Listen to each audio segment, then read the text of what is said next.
back to our new session. I'm still with John Mar Villamor and Richard Umadlao, and now we will talk about the physical inactivity. So in our last episode, we talked about the poor diet. We talked about what we eat and how diet affects our health. So now let's talk about what we do with our bodies, or maybe what we don't do enough of. So Richard, you once used a term that a little bit scary, the sedentary death syndrome. So is that really serious?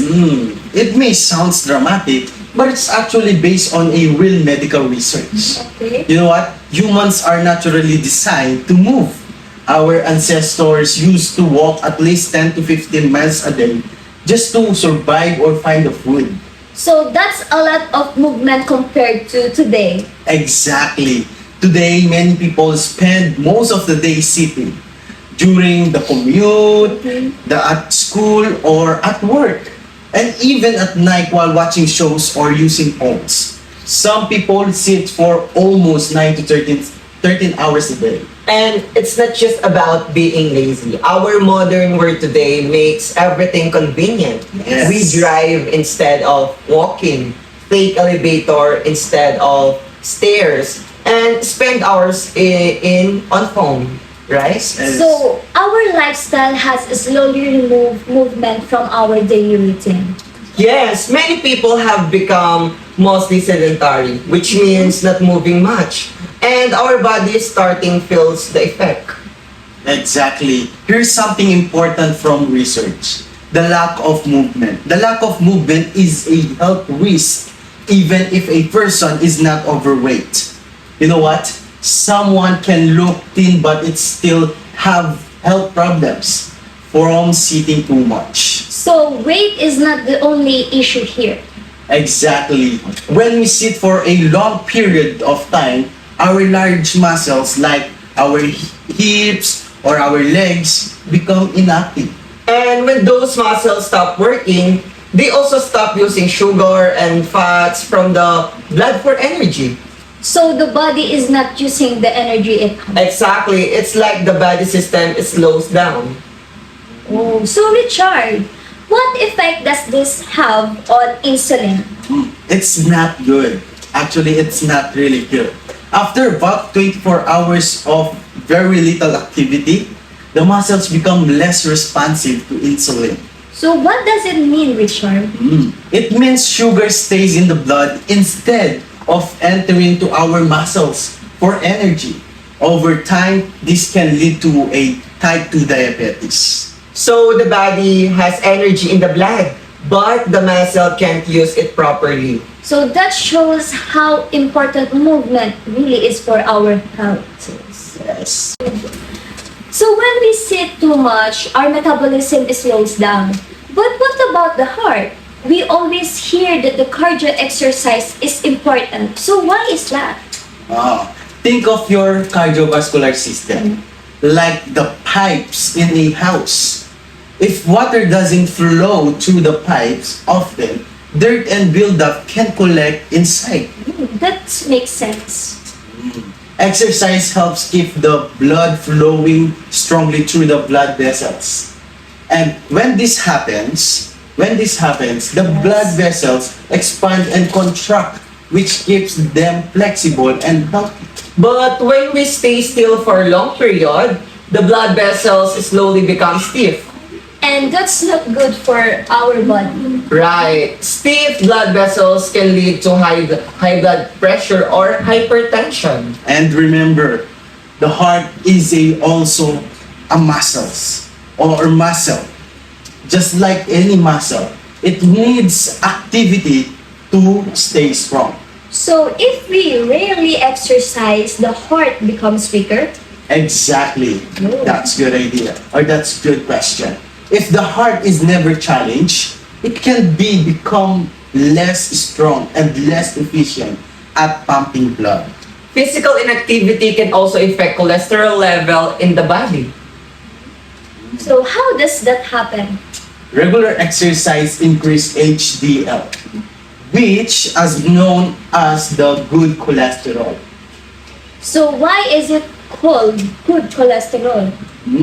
Because HDL helps remove bad cholesterols, also called LDL, from the blood vessels. Think of HDL like a vacuum cleaner that cleans the walls of your arteries.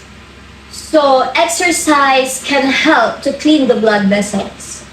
Exactly. But if a person doesn't move much, those vacuum cleaners stop working. And unhealthy fats in the blood called triglycerides start to increase. So I recently read a study that compared low fitness levels to smoking. So is that really true? Yes. Research has shown that low fitness can be a major health risk factor problem. In fact, studies have found that poor fitness can predict health risks even more than smoking, diabetes, or obesity.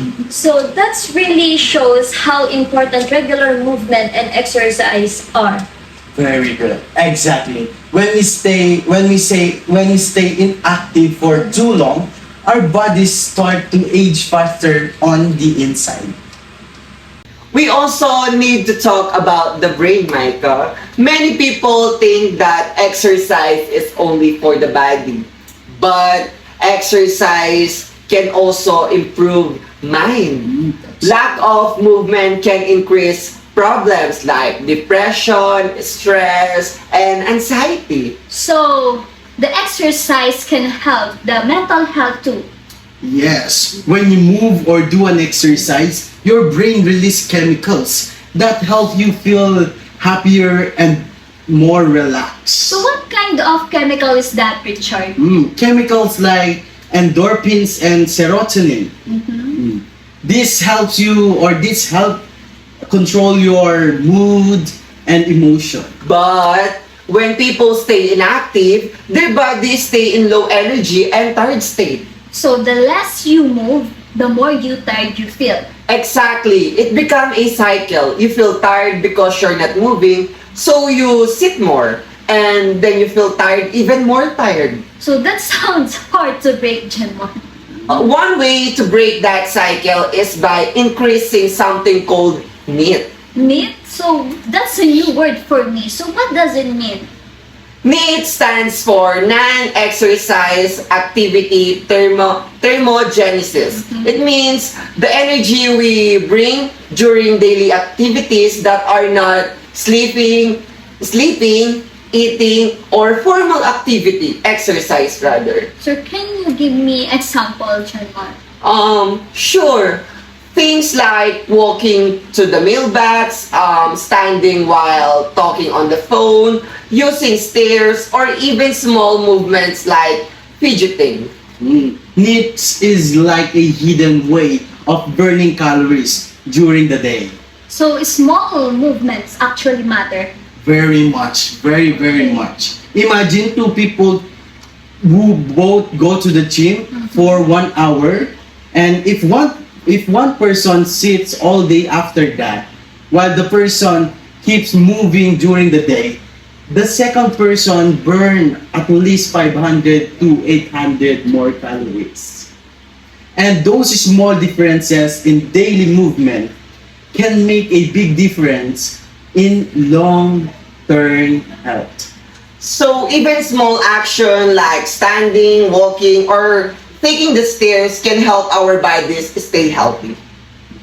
So we know that the chair is the enemy. But for busy people, students or professionals, what's the actual prescription to fix this?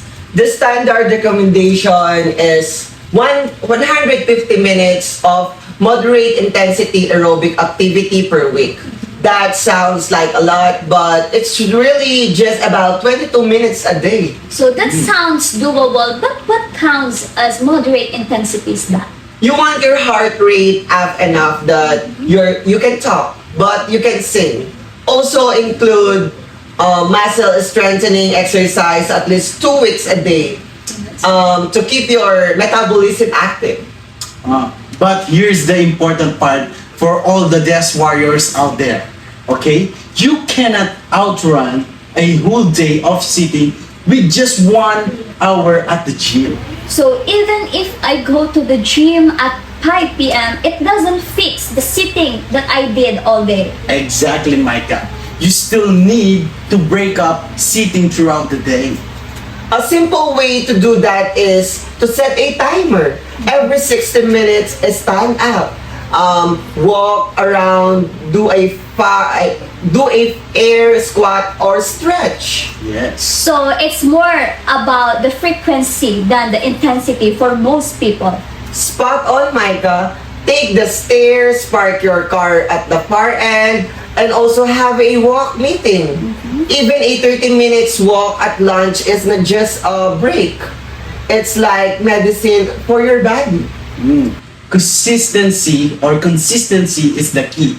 Okay? Your body doesn't want to be a statue. So, it want to be a machine in motion. So motion is lotion, as they say. Exactly. Keep moving even a small way. Okay, so thank you both. That concludes our deep dive into the sedentary trap. Join us next time when we talk about the vascular tax, the risk of smoking and alcohol on your blood vessels.